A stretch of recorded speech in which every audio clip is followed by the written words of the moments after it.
Welcome back. David Hertel in for Elias. Well, on Saturday, Ensemble Montreal, the opposition, the official opposition party at Montreal City Hall, held a convention in Saint Laurent, and a lot was discussed. We're 18 months away from the municipal elections, so things are gearing up, are heating up in municipal politics. And I'm joined now in studio by two very special guests. First of all, the leader of the opposition, the interim leader of Ensemble Montreal, Aref Salem. Good morning, Aref. Good morning, David. And the brand new president of Ensemble Montreal. He was elected on Saturday during the convention. Carmine Pollice is here with us. Good morning. Good morning, David. So, gentlemen, welcome. And first of all, why a convention? What was the objectives of this convention on Saturday? Because obviously when we hear conventions, usually it's either a policy convention or it's a leadership convention. What was the goal of Saturday's convention? Well, I think there were, thank you for the question. I think there were two main objectives. One is to vote ourselves a new constitution that will guide us going forward, and also to vote in a new executive committee for the party, of which I'm very thankful and grateful to the members to have voted me in as president. I have a couple of vice presidents as well that will join me and help put together this new team, this new structure of activists or militants, as I call them, that will put the focus back to the citizens, give them a bigger voice, so that Ensemble Montreal will be able to become the new governing administration in Montreal in 2025. So how many people were there on Saturday at the convention, and how many members does Ensemble Montreal have? We were over 200 members at that meeting. Unfortunately, this is only my first day at the job. I'm not sure of how many members we have, but going forward, obviously, we'll look at ways at how we can increase that going forward. And again, I invite every Montrealer to come and join Ensemble Montreal and give their perspective of things, as we are an inclusive and flexible and open party. So what does a president do in a political party? What's your job? Well, the president is responsible for the executive committee, putting in place the structure of activists, making sure that the longevity of the party is there in terms of financing,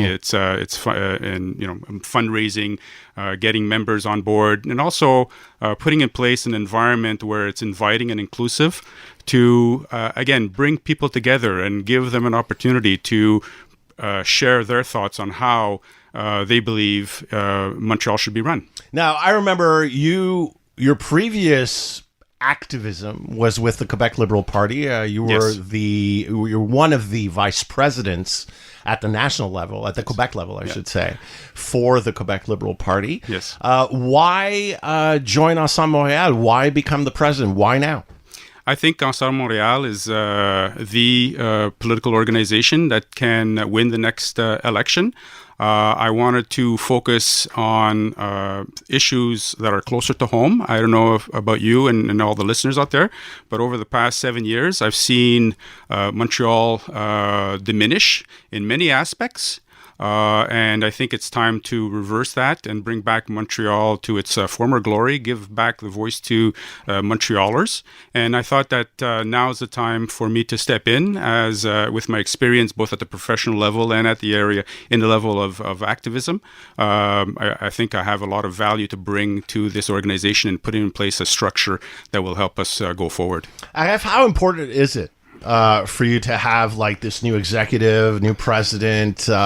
Because right now, I think what happened Saturday is also setting up how Ensemble Montreal will choose the next leader. Because right now, you still have the interim leader label, correct? Yes. And so was this weekend also about setting up the rules for choosing who's going to be the leader for Ensemble Montreal in the next election? For us as a party, as Ensemble Montreal, there is a before 2021 and there's an after 2021. There was no constitution before. Let's say it. Anyone- Before Denis Coderre and after Denis No, Coderre.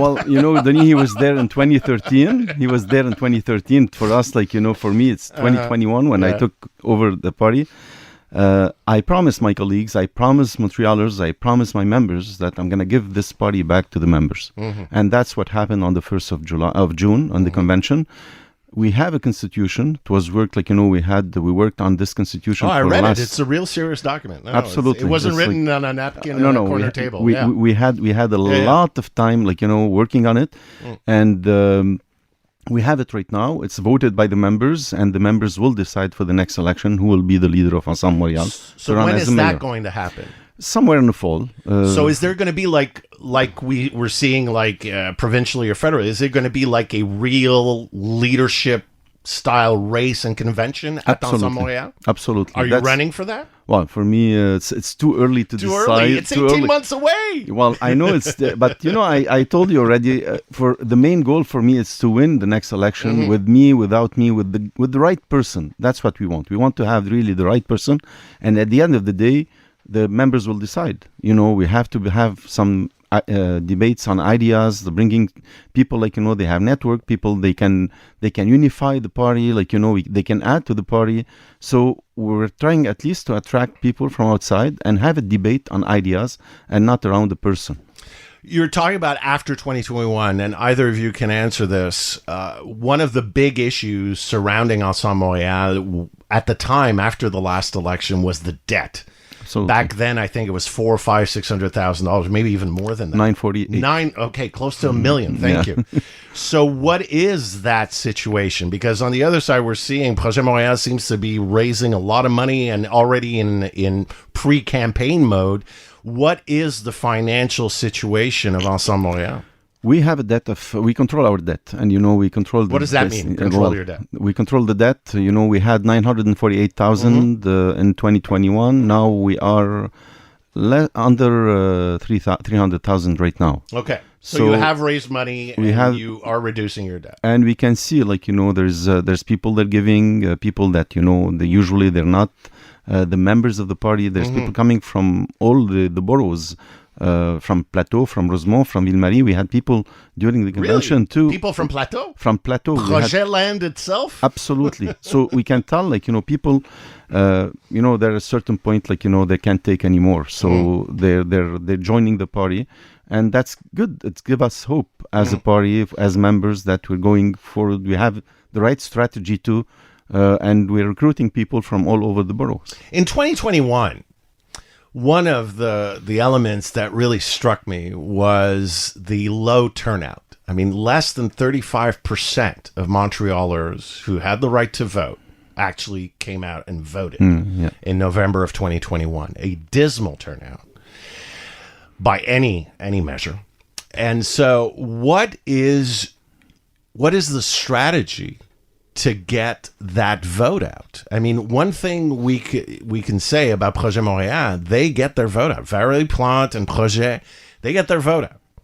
And that's why, in large part, why they won in 2021, even though they were several months before the election, Valérie Plante was trailing Denis Coderre by 20 points. But there were, and I know there are other factors. Absolutely. But how do you think, I mean, it's about organization. Yes, it's about the issues, and we'll talk about them later. But how do you get the organization? How do you build that up again to actually get that vote, get those voters across these boroughs to go and put a little X next to Ensemble Montréal? How is that going to happen? That's a great question, if I may, Aref. From my perspective, it's a couple of things. One is to be out in the street. We will have borough action teams that I hope to put in place as quickly as possible, where we will go out and canvass the boroughs, give an opportunity to people to say their piece, get them involved. I think, that's one aspect. The other aspect, the best-selling tool, as far as I'm concerned, in any election to get people out, is the platform, the political platform. And we have a policy commission that was voted in as well. I have a vice president that will be heading that. I will be there as well. I have some experience in that area. And I think the best-selling tool is to have a winning platform. I think there are a lot of issues that we'll talk about in the next segment that are preoccupying everyone. They're preoccupying me, and that's why I came here. Housing, services to citizens, security. We'll talk about all those. And so on. These are all issues that we'll be tackling, and these are issues that will invite everyone who has an opinion, an idea, to come and join us and help us craft this winning platform. I'm joined in studio by the interim leader of Ensemble Montreal, official opposition leader at Montreal City Hall, Aref Salem, and by the new president of Ensemble Montreal. He was elected to that position at Saturday's Ensemble Montreal convention, Carmine Pollice. So what I would like to do for the few minutes that remain is what I would call a lightning round on all these issues right now that Montrealers face. First of all, let's talk about taxes. They're too high. They've been increased. Where would Ensemble Montreal position itself on the tax situation for Montrealers? Last 2 years, we had an increase close to 10% for the Montrealers. Since the time that Valérie Plante is in power, there was an increase of $2 billion in the budget, 3,000 more employees in the city. Go and ask any citizen in Montreal, what's the extra service that you get? Well, if you're a cyclist, you love it. But beside being cyclist, we didn't spend $2 billion just on cyclists. Well, it seems like it. Yeah, maybe, but close. It's close to $2 billion. But at the same time, there's the property in the city, like it's not. It's it's a garbage. Like it's the garbage. I was walking. Services, I was walking on the street, and you can see the streets like full of garbage coming here. So what would you do about taxes? Would you bring them down? Would you maintain what? How would you? What would you tell Montrealers about their taxes to convince them to vote Ensemble Montreal? Just to keep it at the same level as the inflation. That's it. That's it. And we can control the expenses, things that they never did. Of the last 7 years, we can see year after year an increase in expenses and increase in expenses, even though if the debt of the city is growing. So we're spending on the credit card. Moving to safety, huge issue right now. Absolutely. Last few weeks, but for years now, safety has been a main issue in Montreal. Now we're getting all these new fresh statistics. Now these are independent numbers. These are not partisan numbers. Fadi Daguerre came out yesterday, talked about crime is up. I mean, murders are down, but car thefts, hate crimes are exploding. The Jewish community in particular, but it's not just the Jewish community, other communities as well, but the Jewish community completely feels totally unsafe and let down by the city right now. We are seeing a trust issue growing between Montrealers and the Plante administration on safety issues. Fadi Daguerre, the chief of police, was on with Andrew Carter this morning.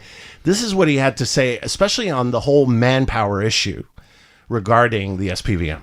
It's not normal that we have one weekend with one big event like a Grand Prix. On the meantime, we have the concert of Pitbull. And on the meantime, we have another event. Everything on the same time, and we're expecting the police to be everywhere. So let's start from the beginning. Who gives the permit? Why are you giving the permit that day? Can we change the date, or can we adjust the trajectory of the demonstration that's happening, just to make sure that we are efficient altogether? After that, do we really need cops every corner of the street, or we can be replaced by this private security? And who should be paying for the private security? That's what I'm talking about. I'm trying to find a way, the efficient way, to spend the budget, very responsible. But at the end, the politicians are representing the citizen, and they will decide. Do you, Aref Salem and Ensemble Montreal, trust Fadi Daguerre to be the chief of police here in Montreal? We trust Fadi, but we need to give him the tools so he can succeed. And what are those tools? Well, from 2017 until today, everything this administration did, they cut the budget of the police, except this year. Beside this year, when you cut the budget year after year, you're effective. There's less police officers. You're hiring less and less people. And we're close to between 400 and 700 missing police officers now in the Farid city. Daguerre last week told me that he had 420 open positions that he can't fill. And that's a problem because, instead of cutting in the budget year after year, we should have invested back then so we won't live what we're living right now in a city. So we trust him, yes, but they have to give them things that they didn't give so far to the whole Farid. situation with the camps, Aref. A lot of Montrealers would say, well, we should do like in Quebec City, Laval University. They called the Quebec City police. They said, okay, we don't even let him set up. We should. What would you do with McGill? Like we should do what they did at Université de Montréal. Mm-hmm. There was, consensus there. We're not gonna let the camps come, and they have discussion there before getting to the camp. So the discussion starts way before, and they don't have to live what they're living now at McGill or UQAM or Sherbrooke University. So we talked about there are not enough police officers just to do the job, but the job itself has become something that is beyond what you would consider just basic crime fighting. You just heard Farid Daguerre. They have, the media was reporting this, over 1,500 public demonstrations, security, the whole traffic for the construction work. We have police officers that have to make calls. Basically, they're social workers. They're dealing with, especially here, for example, in the village. I know. It's the not horrible just situation around the station here in the village has been documented, and police has to deal with drug use, homelessness, and basically they have to be social workers because we don't have social workers. So how do we deal with that? What would you do that is different than what Projet Montréal is doing? David, there is a lack of leadership in this city. Either we are the mayor, we have a mayor who take the leadership and go on the ground and put all the partners together around the table and tell them what kind of plan we had to put in place, take this plan and go to the government of Quebec and tell them this is what we need in Montreal to fix the problem. We cannot continue to just send the ball to the federal government and to the provincial government and to the CUs. It's, at one point someone has to take this leadership. And so far, this administration, they're lacking of leadership in all the issues, in all the subjects. Like there is not even one subject that they're in control beside probably the bike paths. But beside that, there's no control. There's Milton Park, there's Chinatown, there's now Milton Verdun. Park, Aref, is called a humanitarian crisis. It's by the independent ombudsperson here in Montreal. Absolutely. And he gave already, his recommendation. None of them is put in place. When I talk of lack of leadership, when you see the village, there is a problem at the village. And it's not, last year I was here knocking on the door of a business at 2:00 in the afternoon to open a door for me. It's happening in Montreal. We're not talking about Los Angeles. We're not talking about Vancouver. Well, and how can a mayor of Montreal accept to let these businesses in that situation or let the village or Montreal in that situation? And we can see it through the report yesterday. An increase of even the sense of insecurity is increasing. Oh, yeah. 65% of Montrealers don't feel safe. It's absolutely. The metro, everything, everywhere. This is the Montreal that we want. So in terms now, one of the causes, obviously, of all this partly is the crisis in housing. Now, Mayor Plante has said, I'm doing what I can, but the provincial government has a responsibility. The feds have a responsibility. Again, what would you do different at Ensemble Montreal to face this crisis? David, they have a problem on the permit, delivering permits. The red tape, yeah. We're talking about Ville-Marie. She's the mayor of Ville-Marie, and it's over 500 days to give a permit. And when she goes out, tell it's unacceptable. Who's responsible? She is. At the end of the day, she has to be responsible for something. And that's it's for me. It's at a certain point, Montrealers should wake up and should say there is a problem in the city, and how can we at least prepare ourselves? That's what we're doing at Ensemble Montreal. We're preparing at least for the next election, having the right people at the right place, And that's why we have the change at the party. All right. So next big step, leadership convention in October. Was that it? Somewhere in the fall, yeah. Somewhere in the fall? Somewhere in the Leadership. fall. And Aref Salem is a candidate. Aref Salem, not yet. All right. Aref Salem, Carmine Pollice, thank you both for your time this morning and coming in studio here It's at always CJD pleasure. 100. It's always pleasure, David. All right. Take care. That was, of course, Ensemble Montreal leader, official opposition leader at City Hall, Aref Salem, and Carmine Pollice, the president of Ensemble Montreal.